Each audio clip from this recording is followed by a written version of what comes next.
Okay. So Matt was a 94. So you'll take Matt's score minus the mean, divide by standard deviation.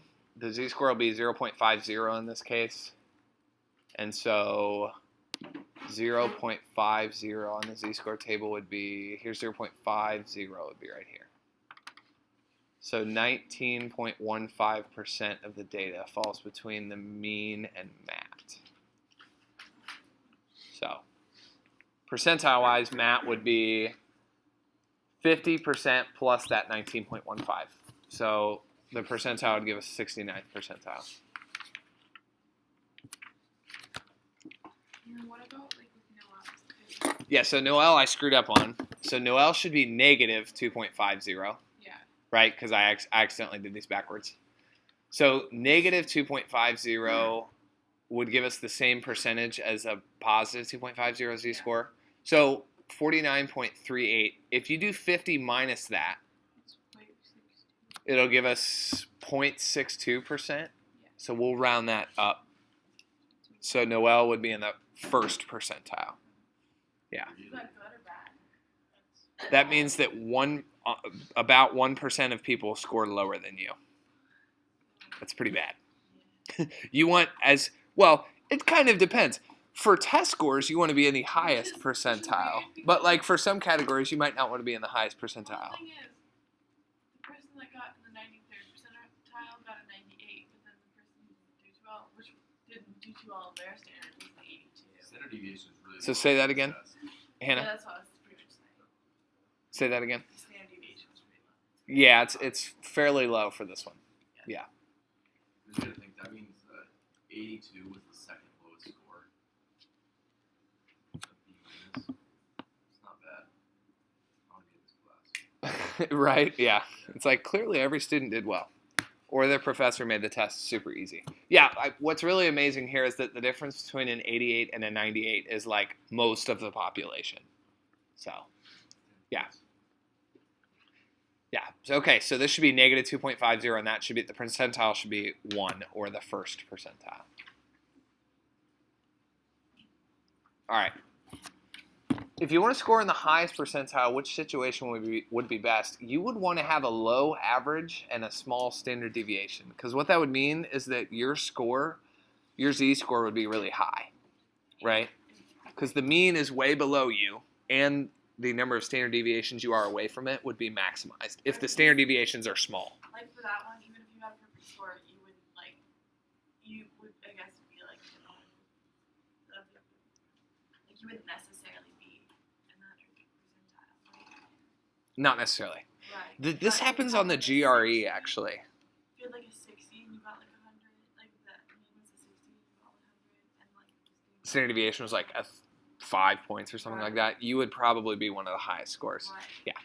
This is actually super awkward. On the GRE, which is what you have to take after you're done with your first college degree and you're going back to like grad school for your master's or PhD, you have to take the GRE. It's basically like the SAT all over again, except it's for people who have basically finished college, right? And so, I mean, it's very similar. It's English and math. That's all it is. And writing, okay?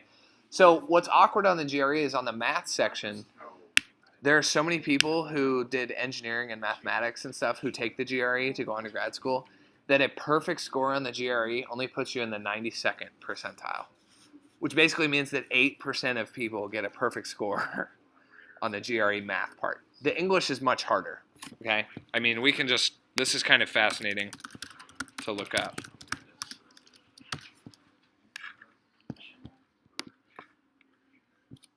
See if we can find it here. And they actually just changed the grading scale on it, so it might be a little different. But when I took it, it was 8% of people got a perfect score. And I was really annoyed because I missed one question, so I was like the 91st percentile.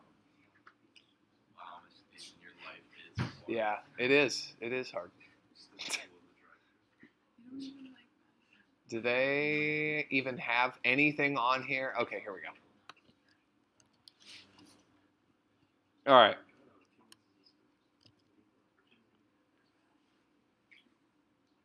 Oh, so it looks like they made the test a little harder.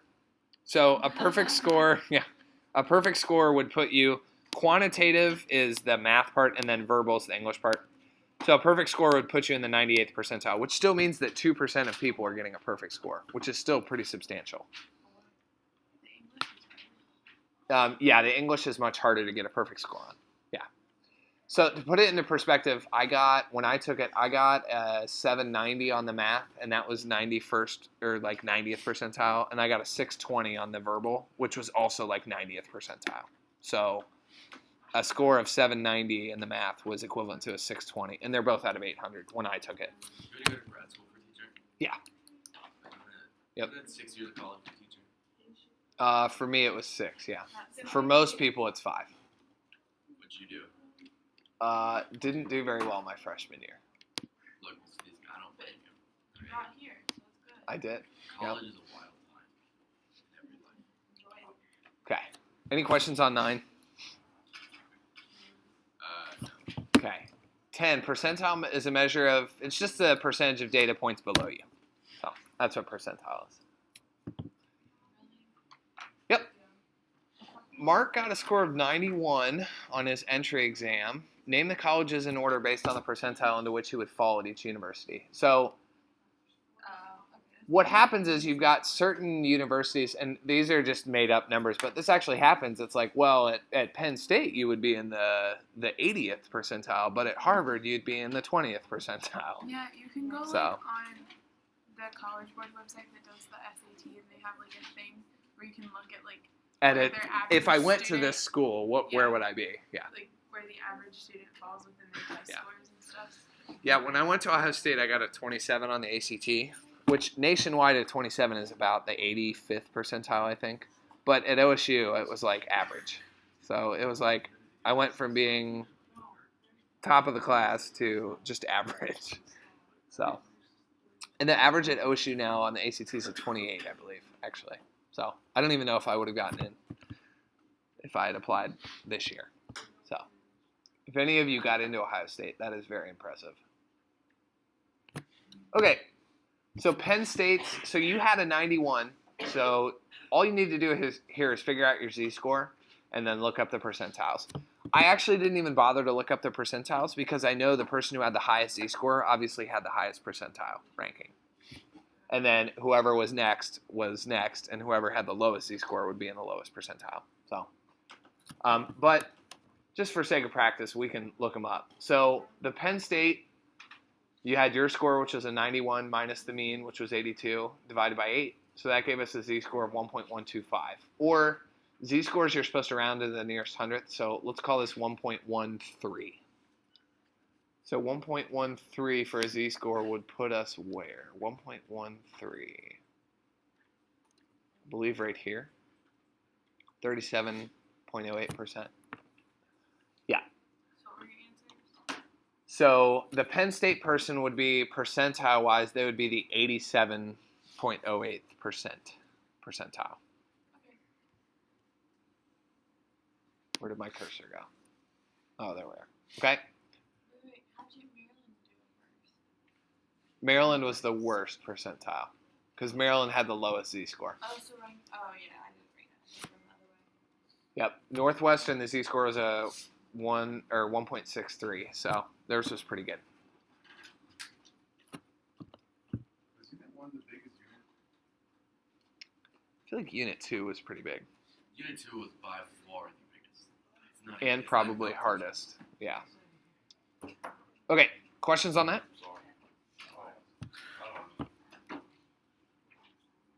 Low battery. I should Is this probably, part of it, too? I think this is part of Unit 2, yeah. What's up, Shondale? You know, you're the real MVP for this. I know what? You're the real MVP for this big piece of paper we're allowed to use for teaching. Oh, that's cheat sheet. I figured you guys would not be That's actually, adverse. It's actually, like, I'm not complaining, but it's actually almost ridiculous how big it takes one. Yeah, I know. My friend, though, in her college statistics class at Ohio State, she got a whole sheet front and back for her statistics. Nice. Well, let me put it into perspective for you. I got 3 pages front and back of computer paper for my stats final, and I still couldn't get above an. I think I got like a 79% on it. I was so mad because I actually filled up all 6 pieces or all 6 sides. I put like an example. I put multiple examples of every problem and still couldn't get it. And you still, yeah, you're just like, gosh. Wait, can you staple small pieces of paper onto it? No. Can I make like a flip book? No flip books, Wyatt. Now, if you took the 8.5 by 11 and made a flip book out of it, I guess you could. But that would just be a waste of time. I feel like you can cover different topics more like precisely. Yeah. Correlation below, I would say positive and strong. Positive because the slope is going up from left to right, and strong because those points are very close to the line of best fit if we were to actually draw it. Shondale. If we don't finish the final, do we stop the end of it? That's just the grade. Mm-hmm. Oh. It is, yes. First period, it'll just be at 8. Yeah. Wait, today's Thursday, right? Yeah. Yeah. It's like 8 to 10:30. 10:30? I thought it was like 8 to 10. Most finals are like 2 hours. If I don't finish, Some change. wait, never mind. You said no. But I was Do you thinking, think because we'll I probably don't have to take finish? a final for 13. I would think so. You have a cheat sheet front and back. True. Are we gonna have class next week? Do we have class next week? It's just Monday. Nope. Today's the last class. Wait, what is on Monday? Monday's final. Second and fourth period. I thought Tuesday was Did you like do that on purpose? So, 13. The scatter plot above would have a correlation coefficient closest to... Okay, so 0.40 is obviously out of the picture, right? 0.40 would be very scattered data. The reason why it's not 1.00 is because that's the highest correlation coefficient could be. Shondale. I would just say thank you for something. Uh-huh. Get to work, please. Wait, it can be a negative You could have negative if it's going like that. correlation coefficient. Yeah, so remember, negative just means that your correlation is negative, like the slope's negative. Okay. Negative isn't necessarily saying whether or not this correlation's strong or weak. It's just saying whether or not it goes up or down. Right. So you don't even need to say positive strong. You just need to be like positive 1.0. Well, they asked to describe it as either weak or strong, positive or negative, so I know, said, But like you could also describe it by saying 0.90. yeah, so you could say positive and a correlation coefficient of probably about 0.90. Maybe, honestly, that might be a little closer to like 0.95, but the idea is if it's 1.0, that means that literally every point is on the line of best fit, which clearly is not the case here. Yeah. Who knows how to screenshot on Chromebook? I do not. I cannot help you with that. I'm sorry. No. You can. Oh, you can. 14. When looking at the correlation coefficient, the possible values it can take on are between... So remember, the correlation coefficient's either between -1 and 1. I'm about to use my phone to take pictures because this cake screenshot. Did you try it? Any questions on this? Yes.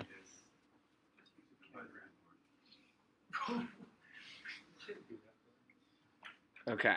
Did you want to see like how much class next week? I did not. Do you know there are games on your calculator? Yes, there are. For the not this one, but like the ones where it's to like make scatter plots, we have to use on the final. I haven't decided yet. I will say this: you should know. You should definitely know how to do them, How to do the what? the scatter plots and stuff like that. Yeah. Yeah. Wait, we're using our computer? You should definitely have it and know how to use it. We're using our computer on the test. Miss Van Fossen and I have not decided. We are going to decide that this afternoon. Will you like email us as soon as you like know? Oh, okay. I see how You should just come prepared and ready. No, because that it's based on our cheat sheet.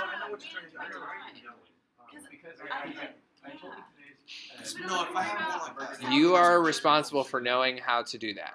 I will say that. You should definitely worry about them. No, I got you. Let me tell you this. I am fairly confident that there will be computer involved work on the final tomorrow. Okay? No, it's not quality. I got you, bro. I got you. 2 lists. I think you can overpromise. We don't- Yeah, you're very loud. Everyone knows you got me. 2 lists of numbers. X and Y have a correlation of 0.3. X and Z have a correlation of negative 0.7. We know that. Let's actually look at each of these options and talk about them. So A says the stronger correlation is of X and Y since it's positive. Not necessarily true, right? Positive doesn't mean more correlated. The magnitude of your number lets you know how correlated you are. The closer you are to 1 or the closer you are to negative 1 means you're more correlated. Okay? Positive, negative just has to do with the slope of the line and the relationship between what you're measuring. Okay. Did you learn this in any other class?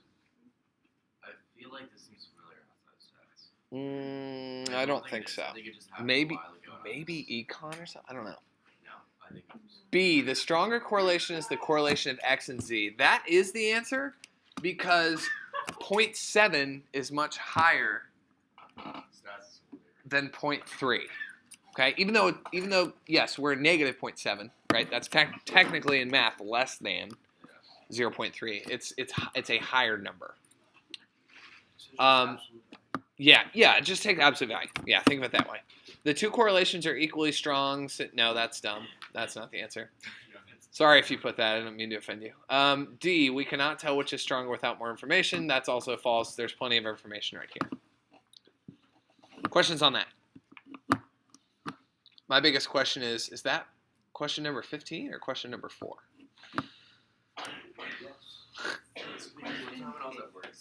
Wait a minute. Is question 15? Yeah, it's a little confusing. Wyatt, tell us your story in a little bit. 15, in one class, the correlation between the final and the midterm was 0.5. The correlation between the final and the homework was 0.25. This means that, let's see, more of the variation of the final was explained by the homework grades.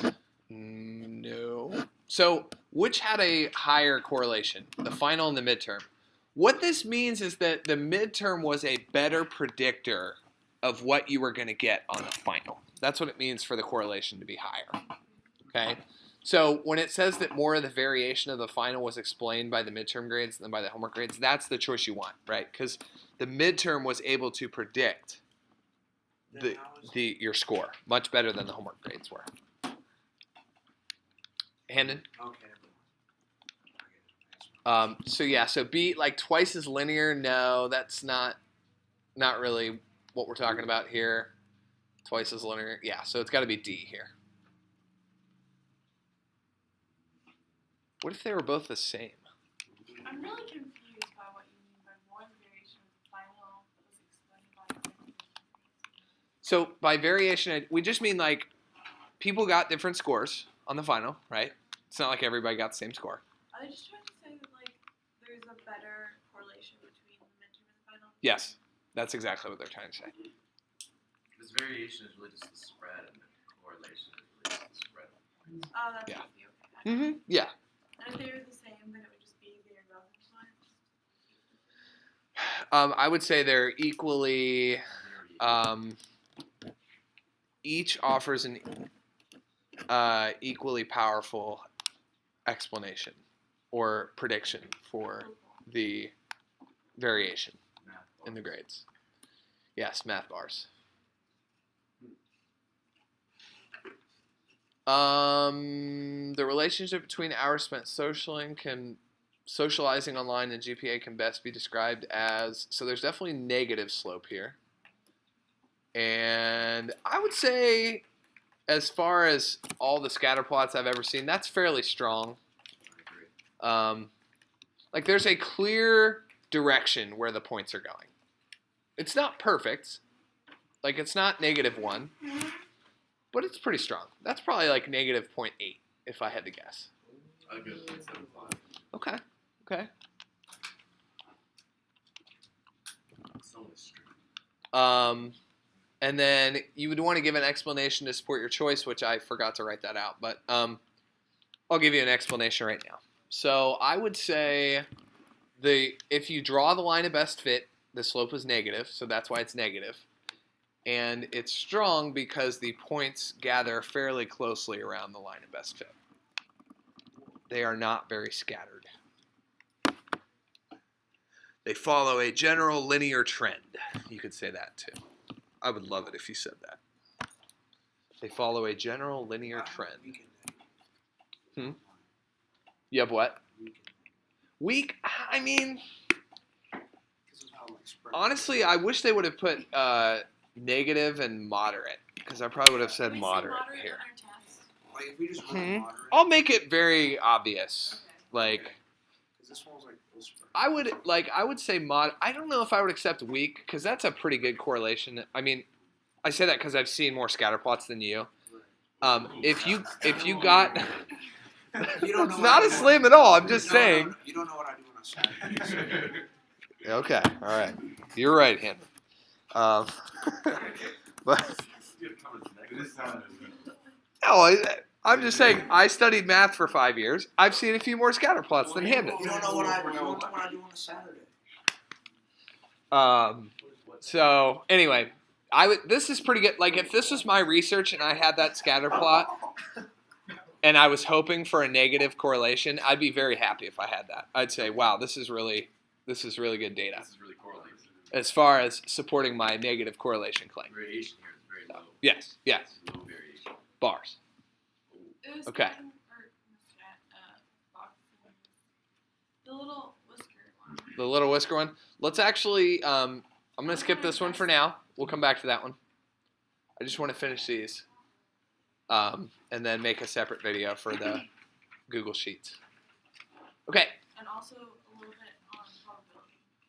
sure. Yep. Okay. Roughly 35,000 people apply to Harvard every year. To be admitted, it's recommended that you meet at least 2 of the 3 following standards. By the way, Harvard only takes like around 5% of their applications, which means for every 20 people that apply, only like 1 person gets in. And it's not like scrubs apply to Harvard. Like people who have almost perfect ACT scores and like 4.3 GPAs just get denied on the regular at Harvard. How what? How was 5%? 1 out of 20 is 5%. Yeah. Yep. Wait. Oh. Wait, it was a question. All right. Just answer. So anyway, and this is actually true. It's about 35,000 people, and what's 5% of that? I'm ready to leave with Mr. Math. Scatter plot. Yeah. 1,200 maybe? 1 out of 20? No, that would be 1,750, I think. I don't know. Anyway, what's 5% of 35,000? 1,750? Yeah. Okay. So anyway, I don't know. Look it up. Don't quote me on that. But, and I just made this up too. This is totally not necessarily realistic. But anyway, they recommend you meet 2 of the 3 following standards. Your ACT scores in the top 8%, SAT scores in the top 8%, or you finish in the top 8% of your class. Okay, so of 2,102,203 students who took the ACT, you scored higher than 2,057,282. So remember, percentile is just how many people you score higher than. So all you really need to do is take this number, divide it by the total, and that'll give you what percentage of people you're higher than. Okay? In this case, I got 97.86%. So that would definitely put you in the top 8% for the Is ACT. that what we could do for the other percentile too? For the SAT? No, for the when we did Z-score. What do you mean? We could take the average and then we could take our score divided by the average. Yes. Your score divided by the average? Like, so You take the difference between your score and the mean divided by the standard deviation to figure out your Z-score. The SAT, you're going to have to do a Z-score thing here. It's a little more annoying than the ACT one. Oh, and by the way, you guys can actually see like what percentile you are with your ACT and SAT scores if they don't tell you directly on your thing. They actually publish the results every year. Like, here's what the average ACT and SAT scores were. Here's what the standard deviation was. And if you know your score, you can just do exactly what we're doing. You take your score minus the average and then divide by the standard deviation. That's your Z-score. And just look it up in the table. It's kind of cool. So let me do the SAT here. So the SAT, we're just going to do like we did the Z-scores before. You take your score minus the mean divided by the standard deviation. you get a z-score of 1.51. And so a z-score of 1.51 is going to give you, this means that 43.45% of the data falls between you and the mean. Why don't we do the z-score for the ACT? ACT? We didn't. Because all you needed was that you scored higher than this number of people. So you just need to figure out what percentage of the total that was. You didn't have a score. You just Yeah, we didn't have a score or the standard deviation or anything. There are many different ways to calculate percentile. That's the moral of this problem. Okay, GPA. So you scored higher than 210 people, right? Because you were 24th. So I just did, the GPA is exactly like the ACT. Why? Yeah, To I answer your realized. question. I was just wondering how you got the 210, and I just realized it was just the 234. Yeah. You could also do 24 out of 234, and that would give you what, like 10 point something percent, and that would be the number of people above you. So if it was 10 point something, you would obviously say, no, you obviously weren't in the top 8% because there were still 10 people, 10% above you. Pick it up what you put it down. Good. Questions on this one? So when you did 1.15 or 1.51, Yep. and then you went to Z, you just be late, right? I was what? You would actually put like the actual Z-score. Yeah, so I went over to the table, like 1.51 on the Z gave me 0.4345.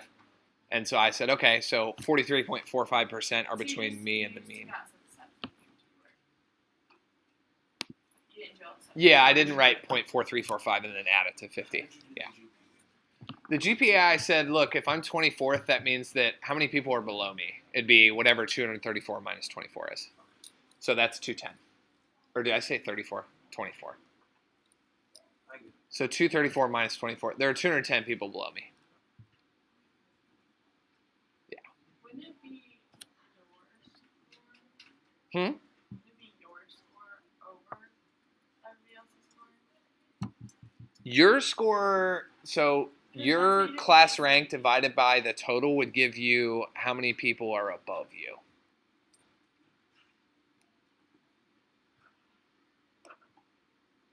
So you got a 9, 10. Where do, Or not a 9, a 2, 10.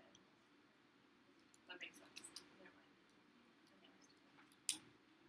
See, we can never put anything or where you rank in class. 'Cause we don't do class ranks. oh, really?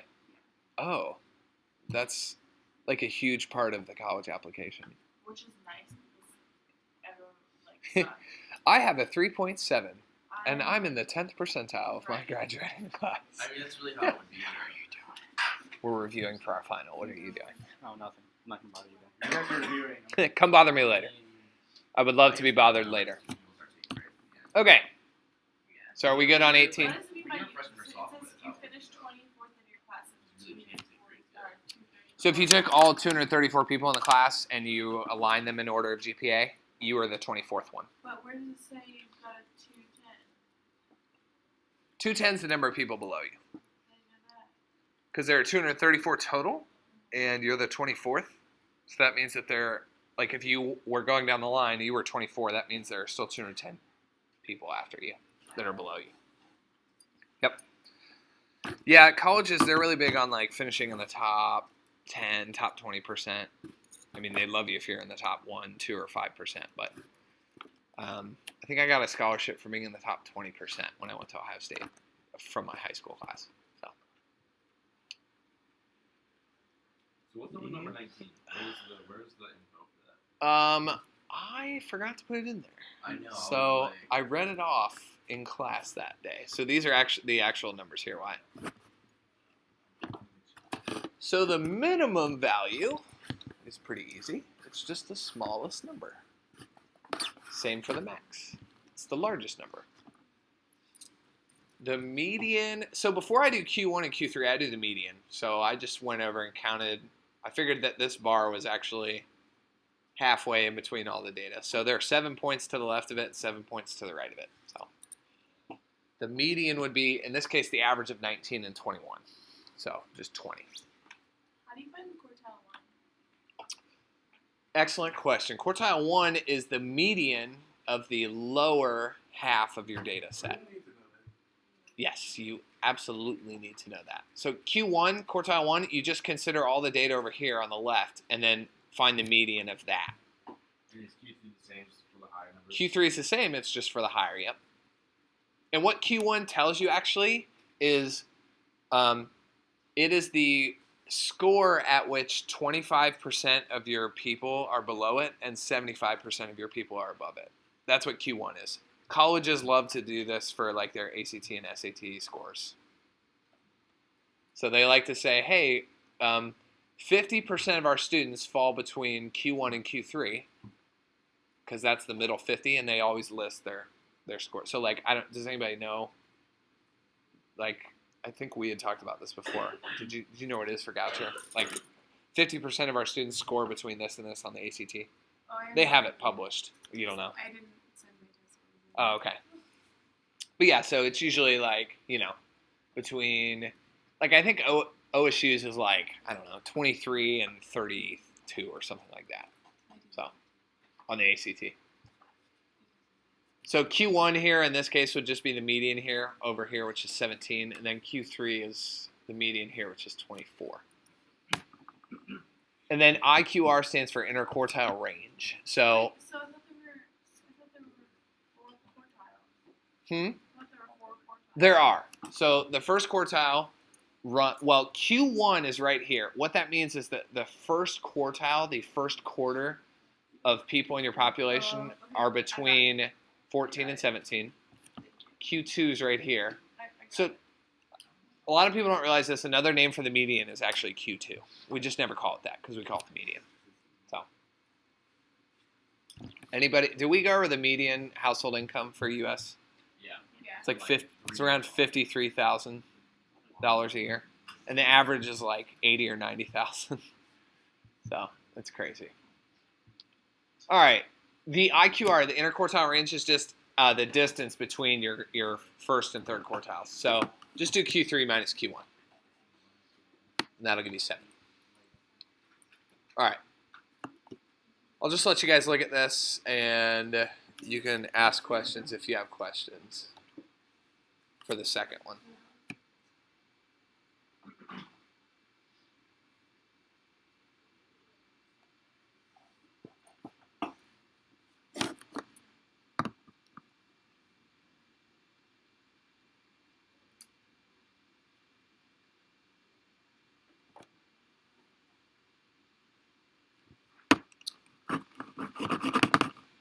Any preguntas?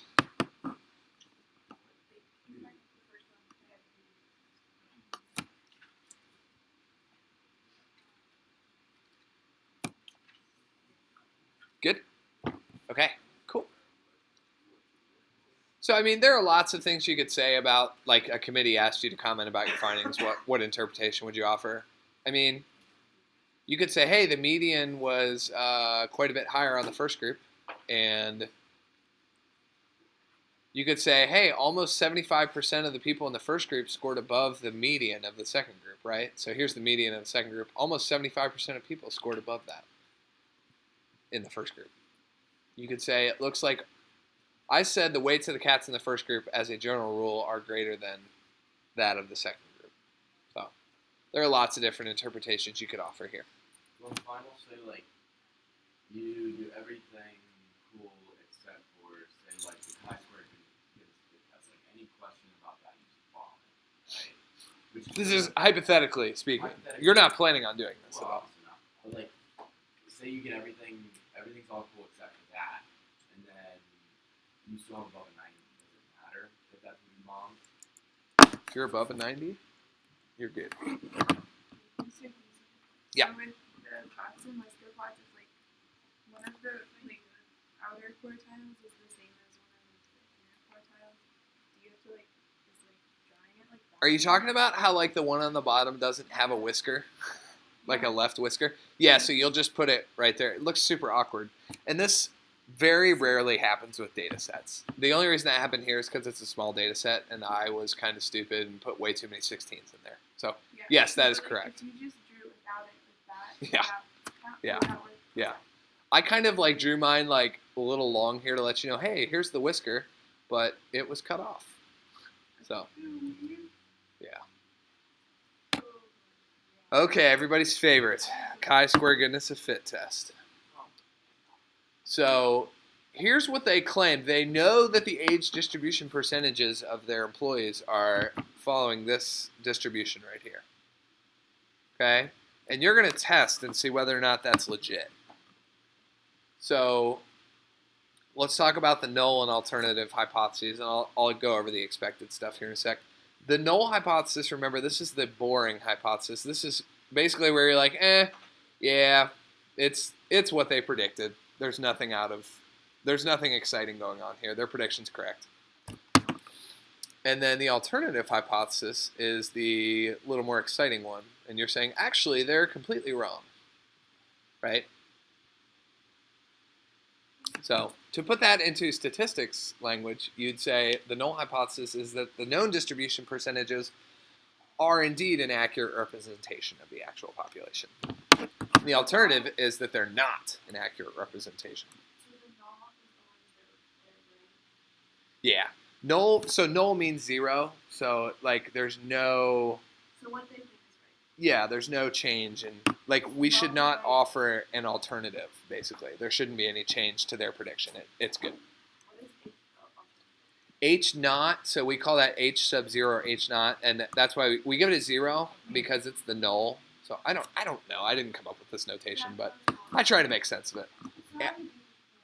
I don't know why they didn't do like HA. I think some people actually write H sub A here, but they just do H1. That's the most common notation. So how do we actually carry out this test? This is the one where you need to do the observed minus the expected squared and divide by the expected. Okay? And you need to add all of those up. So in this case, we observed this many people in each of the age range categories. So the observed number is very easy. It's right there in front of you.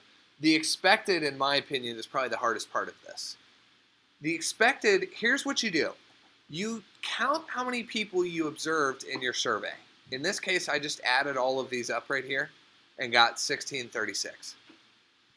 They claim that 8% of the total number of people that you surveyed should be in this age range. So all you do is ask yourself, okay, if it really was the case that 8% of people were age 19 to 24, then how many people out of 1636 would I expect? So this is actually an expected value problem as well. So all you do is take 8% of 1636. In my case, I got 130.9. I just rounded to the 10th place. Just take the total number of people and multiply by 8%, because that's how many we would expect on average to be between 19 to 24. What did you multiply? Nope. You're going to take the total number of people that you surveyed, which is 1,636 people, and you're expecting 8% of them to be between 19 and 24 years of age. So you want to take 1,636 times 8%, or 0.08.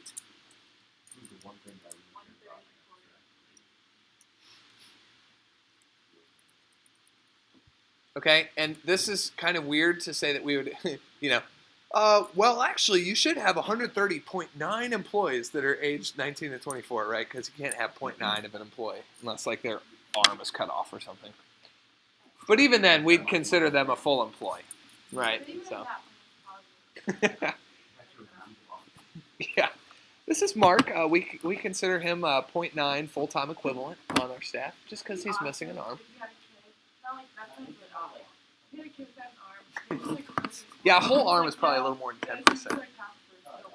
I guess by weight. I don't know. How much does an arm weigh compared to your whole body? I don't know. Anyway, we'll figure that out later. Is that 294.5? 294.5, yep. So anyway, all I did here was I took, so what's 9% of our total? So I just did 9% times 1636. I got 147.2.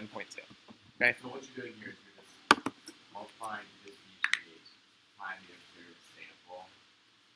The total number in the sample, yeah. And then you're trying to Yeah, right. So if I surveyed 1,636 people and the Wexner Medical Center swears up and down that 9% of them should be between 25 and 29 years old, I say, okay, fine. I'll just take 9% of my survey sample, and that's how many there should be that are aged 25 to 29. So, What's up? So the expected is you survey a ton of people, you figure out how many people there are, and the Western Medical Center, they claim, right, we know that 8% of our employees are between 19 and 24 years of age. Just take 8% of the total people you surveyed, and that's how many you would expect. Like, right? It makes sense. I would expect 130.9 people to be 19 to 24 years old. Now, to be fair, like, what if your survey was a little off, right? So your expected and your observed might not be exactly the same. But as a general rule, if you're trying to prove that the null hypothesis is true, you're hoping that they're fairly similar. If you're trying to prove that the null hypothesis is false and that there is a difference, then you're hoping for like very dramatically different numbers. Are we allowed to take pictures of this? You can put whatever you want on your cheat sheet. Yep. Like if you wanted to shrink the entire final review guide down and print it front and back, I would highly recommend that. Along with other things that you want to write. But that would be a good idea. So, I've seen people do that before. It works pretty well. What, scanning? Just no, yeah, well, yeah, it is. Just no fold-out books. That's all. Sorry, what? Or pop-up books or whatever. What did I say? Fold-out? Yeah. Flip books, yeah. Oh, it's a long day. At 9 a.m. Okay, so anyway, once you have all your expecteds, here's what you do. For every category, you do your observed minus your expected. You square that number. Then you divide that by the expected number. So in this case, let's do the first row, or the first row here. 19 to 24-year-olds. I observed 140. I subtract my expected, and I square that. And then when I'm done with that, I'll divide by my expected. You do that for every category, age range.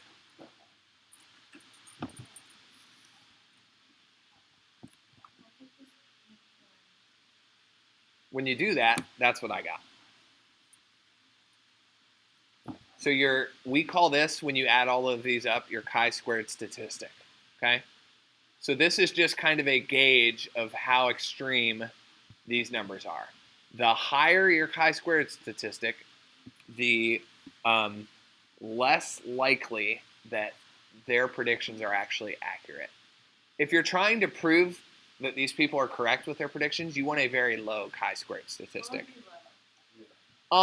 Generally, I mean, we can actually look at the chi-squared table and I'll let you know. I think the critical value in this case was 12. So 12.59 was our critical value.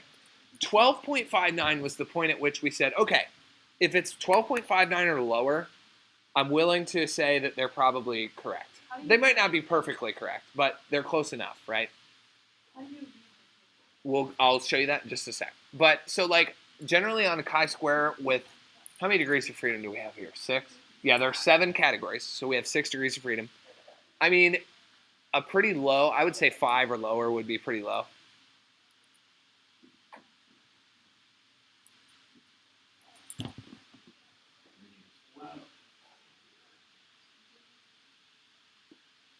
So let me, is anybody copying this down right now?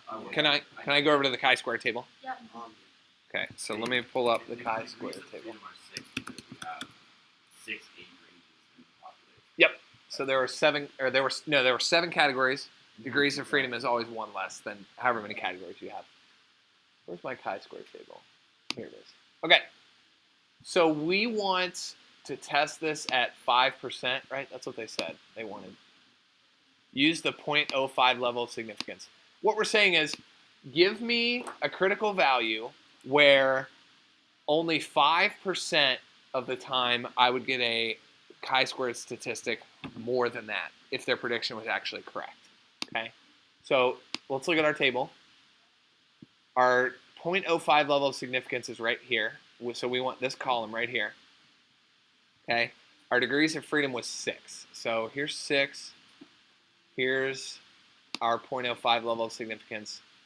So what it's saying is, look, if their predictions are actually correct, then what's going to happen is only 5% of the time you're going to get a chi-square statistic that's 12.59 or greater. That's what that means. So what it's saying is, look, if they're actually correct, 12.59 is this point right here where the shaded part is only 5%. Like there's only a 5% chance that you'll get something above that. What was our actual statistic? It was like 23. So what this is saying is that the likelihood of us getting a 23.9 is like, 23.9 is like all the way out here, right? It's highly unlikely for us to get a value that high if their predictions are correct. So what do we conclude? We say, look, either we were really unlucky, or your prediction is not right. In statistics, what we say is, you're wrong. Your prediction must not have been right. We would reject the null hypothesis because 23.9 is way too high. And if we accept the null hypothesis, we say we fail to reject. So it's a little awkward, right? We're not necessarily saying that we fully accept the null hypothesis. Like, let's say our critical value, let's say our chi-squared statistic was like 2.3 or something. It's like way below 12.59. We would just say we fail to reject. Like, we're not necessarily saying that this is perfectly accurate, but at this point, with the evidence that we have, it's close enough. We're not going to reject it. So in this problem, we're saying that the alternative hypothesis is correct. Yes. Okay. Yeah, we are rejecting the null, and in lieu of the null, we are actually going to accept the alternative hypothesis, which is that their prediction is not correct. They're off. So we would say, since our chi-squared statistic is greater than the critical value, we reject the null hypothesis. As far as what that means with their prediction, we're going to say the prediction that they have of the percentages is not accurate. They need to change it. What is the critical value again? The critical value is that point where you're like, okay, look, I would accept a chi-squared statistic up to this point. Anything below that, I would accept the null hypothesis. Anything above that, there's less than a 5% chance of that happening. So I'm going to reject the null hypothesis. Pauline? Okay, so for the chi-squared statistic number thing, I got it comes to 1.3, and I didn't round any of the numbers from the expected. Okay. Would that be okay? Yeah, that's okay. When I put this together, I'll try to make it so that rounding won't be an issue. Like, clearly, your 22 is still way above the critical value. Yeah. So I would say, to be safe, just go out to the 10th place. How do we find The degrees of freedom, so you have, how many different age categories do we have here? 1, 2, 3, 4, 5, 6, 7. Your degrees of freedom is always one less than the number of categories that you're comparing. In this case, it would be 6. What if what? Are we ever going to do one with the population? No, not for something like this. So you're always going to subtract 1 no matter what. Yes, for the degrees of freedom. Okay? I will try to put together a video for the rest of these and send it out to you guys. At least for the margin of error. Yeah, at least for margin of error. The margin of error? Okay, cool. And then the probability. Actually, so I can do the margin of error real quick as you guys pack up. So, because I'm actually recording right now. So, you're looking at a proportion of the population, right? So you surveyed 800 people. 240 of those 800 said that they approved of the president. And so what we're trying to do here is we're trying to say, look, we think that this percentage of the population approves of the president, plus or minus a little margin of error, okay? So at this point, 240 out of 800 was 30%. So what we're going to say is, look, I think that 30% of people approve of the president, plus or minus a little amount. The margin of error is just, for problems like this, it's p times 1 minus p over n, and you take the square root of all of that. P is the percentage that you think approve of the president, so that's just, 240 out of 800, that was 30%. N is just your sample size, so it's how many people you surveyed, okay? In this case, it was 800. So your margin of error here is 0.0162. And so that comes out to 1.62%. And so what you're going to do is you're going to say, according to the data, we can conclude with 95% confidence. Wait, hold on. For the margin of error, you have to multiply it by a z-score. So yeah, we need to multiply it by 1.96. Let me double check that. Hold on. 0.3 times 0.7 divided by 800. Okay. So as I wrote this is wrong. I'll go back and change this for you guys. There should be a 1.96 right here, multiplying that. Because that's how you do margin of error. Yeah, I just forgot to put that in. Yep. So the actual margin of error here is going to be about 3.17 or 3.18%. I'll change that for you guys. So disregard this. Sorry.